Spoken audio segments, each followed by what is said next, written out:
5 aktiviti wajib warga emas kena buat untuk elak nyanyuk. Sebenarnya banyak je, tapi ini sebahagian yang mudah untuk dipraktiskan. 5 langkah ni simple, tapi power yang wajib buat. Yang pertama, senaman ringan seperti jalan kaki atau brisk walk 20 minit sehari pun dah cukup. Yang kedua, main permainan yang merangsang otak, contoh Sudoku, teka silang kata atau mahirkan makhraj huruf dan tajwid dalam bacaan Al-Quran. Semua ni kasih otak berpeluh. Membaca buku ilmiah. Yang ketiga, belajar benda baru, contoh belajar guna phone mudah untuk keselamatan dan elak kena scam. Join kelas memasak atau pertukangan ringan. Yang keempat, join aktiviti sosial. Jangan duduk rumah sorang-sorang, join aktiviti community. Jika berkemampuan, keluarlah dari persekitaran biasa yang kita duduki. Makanan berkhasiat.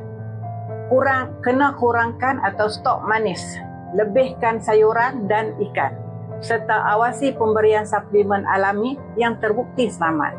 Ingat, nyanyuk bukan takdir, tapi pilihan gaya hidup kita.